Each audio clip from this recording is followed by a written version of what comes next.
بعض جگہ مسکرانا گناہ ہے. آپ کی سالی آئی ہوئی ہے, بلا وجہ جا کے مسکرا کے اس کے سامنے بیٹھ گئے آپ جا کے, کیسی ہیں آپ, آج تو بڑی اچھی ساڑی پہنی ہوئی آپ نے, اور بہت اچھی لگ رہی ہیں آپ, بہت اچھا لگا آپ کو دیکھ کے. تو بے شک آپ نے اس میں جہنم کی آگ سے بچنے کی نیت کی تھی فرسٹ ٹائم, تو اللہ آپ کے دفتر میں لکھ دے گا کہ یہ اپنی نیت میں خالص, کیونکہ اگر اس کی ثواب کی نیت ہوتی تو جہاں مسکرانا گناہ تھا وہاں یہ کیوں مسکرایا. میں یہ نہیں کہہ رہا سالی سے بدتمیزی سے بات کریں, الو کی پٹھی تو کیوں آئی ہے یہاں پہ, یہ نہ کریں. خام خواہ میں فری کیوں ہو رہے ہیں آپ؟ کل ایک خاتون نے پوچھا تھا نا کہ میرے شوہر میری بہن سے اتنے فری ہو گئے ہیں. میں نے پہلے تو ہلکا لیا اس کو کہ بھائی چلو رشتہ داری ہے, بہن ہے میری, اچھے اخلاق کے ہیں, لیکن اب مجھے شک ہونے لگا ہے کہ یار یہ کیا ہو رہا ہے بھائی. اب اس کے دل میں خیال آ رہے ہیں بہن بھی فری ہو رہی ہے, بہنوں ہی سے بڑے فری ہو کے کہنے شاپنگ کرنے چلے گئے ایک دن. تو میں نے اپنے میاں سے پوچھا کہ بھائی یہ کیا ہو رہا ہے؟ کہ میری نیت پہ شک کرتی ہو, میری نیت پہ, میں کوئی غلط ہوں؟ تو میں تو پھر الٹے مشورے دینے میں ماہر ہوں. میں نے اس خاتون سے کہا آپ اپنے شوہر سے کہیں ہاں آپ غلط ہیں, یہ ٹوپی ڈرامے کسی اور کے سامنے کرنا. آپ غلط ہو یا نہیں ہو, جب بیوی کو تکلیف ہو رہی ہے, اس کے دل میں وسوسے آ رہے ہیں, تو چھوڑ دو نا اس عمل کو. کیوں اس سے فری ہو رہے ہو بھائی آپ؟ یہی کام آپ کی بیوی شروع کر دے. اب میں اس کی بیوی کو یہ مشورہ تو نہیں دوں گا کہ آپ کے شوہر کا دوست آئے آپ کو چلو شاپنگ پہ چلتے ہیں ہم دونوں اکٹھے. بہت خوشی ہوئی آپ سے مل کے, اور پھر وہ انگریز یہی لبرل پنے کی انتہا کو پہنچ گیا یہی کر کے. شروع میں وہ دوستوں کی بیویوں سے ملتے تھے, نائس ٹو میٹ یو, کہ نائس ٹو میٹ یو ٹو کر کے, بڑے مل رہے ہیں آپس میں, گلے ملنا شروع کر دیے انہوں نے کہا ہماری نیت ٹھیک ہے, گلے مل رہے ہیں, کوئی مسئلہ نہیں ہے. پھر ہوتے ہوتے بچے بھی پیدا ہونا شروع ہو گئے کہ ہماری نیت میں کوئی فرق نہیں, بچے پیدا ہو رہے ہیں, تو بچے تو نسل بڑھانی ہے تو چلو اس طریقے سے بڑھ جائیں گے. ہوتا کیا ہے, یہاں تک ہو گیا کہ ابھی ایک شادی مجھے علم میں آئی, وہ گھر والوں نے بتایا کہ یہ دیکھیں کہ یہ عجیب سی شادی ہے, ان کو پتہ ہی نہیں تھا بیچاروں کو ایسا بھی ہوتا ہے یورپ. 16 سال کا بچہ ہے انگریز کا, اپنے ابا اماں کی شادی کی دعوت دے رہا ہے لوگوں کو, میرے ڈیڈی کی میری مما سے شادی ہونے والی ہے. سمجھ رہے ہیں؟ میں نے کہا کہ اس پہ خوش ہونا چاہیے کہ اس کے ڈیڈی کی اس کی مما سے شادی ہو رہی ہے. بہت غیرت مند ہے انگریزوں میں, یہ غیرت کے اعلیٰ معیار پر ہے کہ اس کے ڈیڈی کی شادی اس کی مما سے ہو رہی ہے. یہ تو جنت میں جائے گا ان کے حساب سے. غیرت مند ہے بھائی. آپ کے ڈیڈی کس سے شادی کر رہے ہیں؟ آپ کی امی سے, ورنہ آپ کے ڈیڈی کی شادی کسی اور کی مما سے ہوگی. یار یہ کلچر ہو چکا ہے. تو یہ تو بہت نیک آدمی ہے جس کی کہ اس بچے کے ابا کی شادی بال اتفاق کس سے ہو رہی ہے؟ اس کی امی سے ہو رہی ہے. اس میں فائدے ہیں نا, کرسیاں ورسیاں لگائیں گے ابا اما کی شادی میں. تو اس لیے براڈ مائنڈیڈ بننے کی ایک لمٹ ہے. تو آپ کے گھر میں سالی آ گئی, ٹھیک ہے, اگر اس نے سلام کیا آپ سلام کا جواب دے دیں. اول تو اس پہ پردہ لازم ہے, مرد پہ پردہ لازم نہیں ہوتا. اس نے سلام کر لیا, وعلیکم السلام, بہت زیادہ ہو گیا, آپ خیریت سے, اپنی بیگم کی موجودگی میں پوچھ لیں آپ خیریت سے ہیں؟ الحمدللہ, ٹھیک ہے, اپنا خیال رکھیے گا. بس بھابھی سے بھی اتنا فری ہو سکتے ہو آپ. اب ایک صاحب مجھے کہنے لگے مصعب اب بھابھیوں کے بارے میں, ہم اب بھابھی بعض دفعہ ساتھ بیٹھی ہوئی ہوتی ہیں, بیان کر رہے ہوتے ہیں, آپ اس طرح کی باتیں کر دیتے ہیں کہ بھابھی سے بھی ریزرو رہیں, آپ فری نہ ہو, تو ہمیں عجیب سا محسوس ہوتا ہے. بعض لوگ یہ کہہ رہے ہوتے ہیں نا کہ جوائنٹ فیملی میں بیٹھ کے بیان سن رہے ہوتے ہیں نا بعض لوگ, تو بھائی بھابھی سے بھی آپ ٹھیک ہے, گھر میں جوائنٹ فیملی ہے, خیریت پوچھ لی, انہوں نے آپ سے چائے کا پوچھ لیا, کافی ہے, سامنے بیٹھ کے فری ہونے کی ضرورت نہیں. تو وہ صاحب مجھے کہنے لگے آپ ایسی باتیں, جیسے میں نے ابھی کر دی نا یہ بات, ہم فیملی سے ہمارا بہت, میں نے کہا ٹھیک ہے, پھر میں بیان میں اس طرح سے کہوں گا کہ جو اپنی بھابھی کے ساتھ بیٹھ کے بیان سنیں پلیز کائنڈلی تھوڑی دیر کے لیے دوسرے کمرے میں چلے جائیں, میں بھابھی کے بارے میں بات کرنے والا ہوں. جب بھی کسی پہ اعتراض کریں نا تو پہلے سوچ لیا کریں کہ اس کا آلٹرنیٹ ہم مفتی صاحب کو پہلے سے کوئی بتائیں, یا یہ مفتی صاحب یہ مسئلہ ہی بتانا چھوڑ دیں. تو کوئی آلٹرنیٹ ہو تو بتائیں, نہیں ہے تو پھر چپ کر کے سن لیا کریں. ہمارے یہاں بس یہ جو اعتراض آئے پارسل کر دو, سوچتے ہی نہیں ہے کہ اگلا کے پاس اس کے علاوہ کوئی آپشن نہیں ہے. تو میں یہ کر رہا تھا جہاں مسکرانا افضل ہے تو اب آپ کیا کرو گے؟ اللہ کے لیے. اچھا, اس میں ایک غلو یہ ہوتا ہے کہ یونیورسٹیوں میں بعض لوگ دیندار بن جاتے ہیں, داڑھی رکھتے ہیں, پگڑی ہوتی ہے, تبلیغ میں وقت لگا رہے ہیں, شلواریں ٹخنوں سے اوپر آ گئیں, تو ان کے کلاس فیلو میں کوئی لڑکی ان سے بات چیت کرتی ہے تو وہ تھوڑا بدتمیزی سے, روٹھے لہجے سے جواب دیتے ہیں, اور وہ یہ سمجھتے ہیں کہ اس بدتمیزی سے بات کرنے پر ہمیں ثواب ملے گا. دیکھو اس سے دینداروں کا امیج بہت خراب جاتا ہے. ایک فری ہونا ہے بری نیت سے, وہ فری ہونے کی اجازت نہیں ہے, لیکن ایک خوش اخلاقی سے, اتنی خوش اخلاقی جس سے کم از کم آپ کا امیج برا نہ جائے, یہ ضروری ہے.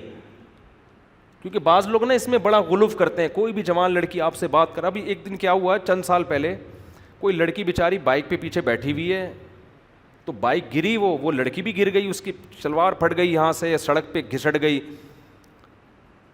اب کیا ہے کہ وہ 2-3 داڑھی والے کھڑے ہوئے, قریب ہی نہیں جا رہے, نامحرم ہیں. اور انہوں نے اپنے استاذ کو بھی بتایا, ان استاذ نے کہا بالکل صحیح کیا بھائی. ہم کسی کو, ان کے استاذ نے ان کو کیا نصیحت کی کہ ہم جو ہے کسی کی ٹینشن دور کرنے کے لیے خود جہنم میں نہیں جا سکتے. یعنی اس لڑکی کو آپ اٹھاتے, نامحرم کے جسم پہ ہاتھ لگتا تو وہ تو بچ جاتی ٹینشن سے, ظاہر ہے وہ بیچاری سڑک پہ پڑی ہوئی, لیکن تم کہاں جاتے, جہنم میں. میں نے کہا ایسا نہیں ہے بھائی, وہ ایک لڑکی چاہے وہ جوان ہو چاہے وہ بوڑھی ہو, جو بھی ہے سڑک پہ پڑی ہوئی ہے تو اس کو اٹھا کے بٹھانا ہے, اس کو کپڑا پہنانا ہے, اس کو ایمبولینس میں ڈالنا ہے. اب یہ تھوڑی کہ وہاں محرموں کا انتظار کیا جائے گا, جی اس کے حضرات ایک خاتون ہیں, یہ آئی ڈی کارڈ نمبر ہے, جو محرم مارکیٹ میں اویلیبل ہیں وہ آ جائیں اس کو اٹھانے. یہ تو بیوقوفوں والی حرکتیں ہیں نا. یہ سب باتیں کرنی پڑتی ہیں کہ اعتدال نہیں ہے نا, بات کا مطلب نہیں سمجھتے, غلو کا شکار ہو جاتے ہیں. تو وہاں تو آپ اٹھاؤ اللہ کے بندو اس کو. دیکھو صحابہ کرام نے بعض جاسوس عورتوں کو پکڑا ہے, ان کی مکمل تلاشی لی ہے. وہاں یہ نہیں کیا کہ چونکہ نامحرم ہیں اب وہ بم رکھ کے جا رہی ہے نامحرم, یا وہ کوئی جاسوسی کا پرچہ لے کے جا رہی ہے, تو تلاشی لی جائے گی اس کی. تو سیکیورٹی کے اصول کچھ اور ہوتے ہیں, ضرورت کے اصول. ڈاکٹر ہے وہ آپریشن ہی نہیں کر رہا کہ نامحرم ہے, ابے بھائی مر رہی ہے, پیٹ پھاڑ اس کا, کاٹ اس کا پیٹ, یا اس کا جناب ہارٹ اٹیک ہو رہا ہے. اب محرم کا تھوڑی لیڈی ڈاکٹر کے, جی اس کے جو کوئی محرم ڈاکٹر چاہیے اس کے لیے, اس کے چچا, فون کر کے پوچھو چچا نے میڈیکل کالج سے ابھی ایگزام پاس کر لیا کہ نہیں کر لیا ہے. جان بچانا ہے تو جیسے تیسے ممکن ہو. یہاں تک فقہا نے لکھا ہے کہ عورت جب عدالت میں گواہی دینے کے لیے جائے گی تو اگرچہ وہ اسکارف لیتی ہے, پردہ کرتی ہے, لیکن جج کے سامنے وہ چہرہ کھول کے گواہی دے گی, اس لیے کہ وہاں یہ خطرہ موجود ہے کہ برقعے میں کسی اور کو اٹھا کے گواہی دلوا کے لے گئے آپ. برقعے میں تو آپ کسی کو بھی لے کر آئے, اس نے نام بتایا نہیں, جی میرا نام مثال کے طور پر فلاں نام ہے میرا, برقعے میں بندہ تھا وہ, اتنی بڑی بڑی مونچھ ہو, جج کو کیا پتا. تو اس لیے فقہا نے بیان کیا عورت جب عدالت میں گواہی دے گی تو جج اس کے چہرے کو دیکھے گا تاکہ کنفیوژن نہ ہو. تو جہاں ضرورت کا موقع ہے, جیسے نکاح ہوتا ہے, بعض لڑکیاں مجمع میں اپنا نام نہیں لیتی, نہ لوگ نام لیتے ہیں, یہ کہہ دیتے ہیں فلاں کی وائف, فلاں کی بیٹی, اس طرح. لیکن نکاح پڑھاتے ہوئے قاضی لڑکی کا نام لیتا ہے کہ نہیں لیتا, اس لیے کہ یہاں اگر کوئی خاتون کہے, دلہن کہے جی میرا نام مجمع میں نہیں لیجیے گا مردوں کی موجودگی میں, مجھے میرا, آپ یہ کہہ دیجیے کہ فلاں کی بیٹی کا نکاح ہو رہا ہے فلاں سے. بعض خواتین میں اتنی حیا ہوتی ہے, وہ نہیں چاہتی کہ ہمارا نام مردوں کے سامنے اناؤنس ہو. ہوتا ہے بعض جگہ, تبھی دیکھیں نا قرآن نے بھی عورتوں کا نام نہیں لیا کہیں بھی. حضرت مریم کا نام لیا وہ ایک حکمت سے, ورنہ قرآن جہاں عورت کا تذکرہ کرتا ہے تو کبھی نوح کی بیوی, لوط علیہ السلام کی بیوی, حتیٰ کہ فرعون کی بیوی, فرعون کی زوجہ کا نام آیا تو نام نہیں لیا بلکہ فرعون کی بیوی.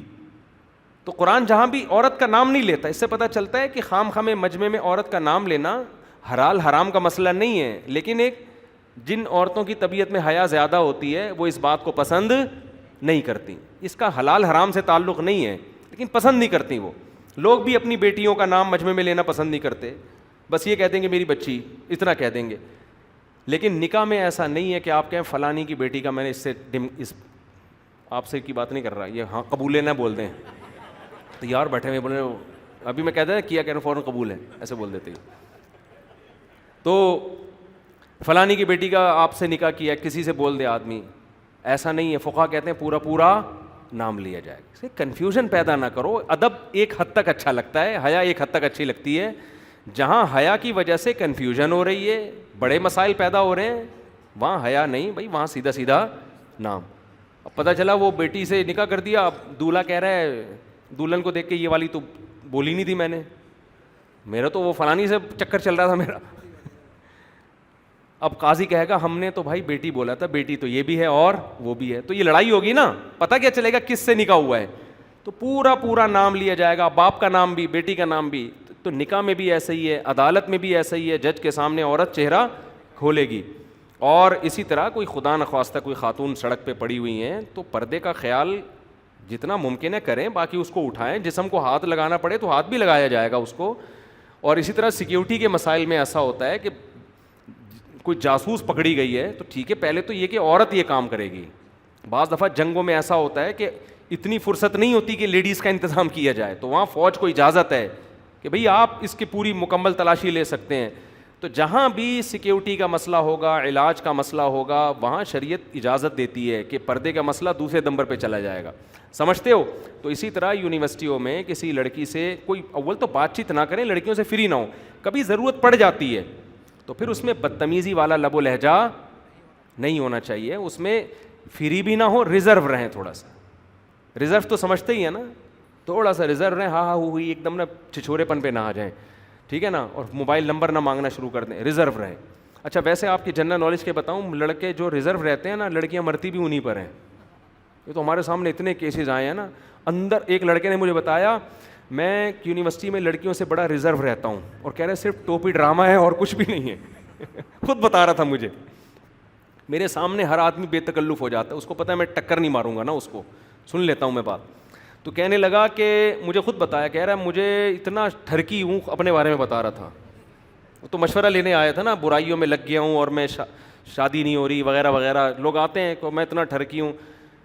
تو کہہ رہا ہے میں یونیورسٹی میں لڑکیوں سے بڑا ریزرو رہتا ہوں, بڑا نیک شریف بن کے نا, اپنے کام سے کوئی بات کرے گی, ہاں جی کیا آپ کو سر نے یہ بتایا تھا, یہ اس کا یہ مطلب ہے, ٹھیک ہے اپنا خیال رکھیے گا, بس اتنا سا. کہہ رہے اندر سے میرے دل میں اتنے لڈو پھوٹ رہے ہوتے ہیں کہ کوئی مجھ سے خود سے فری ہو.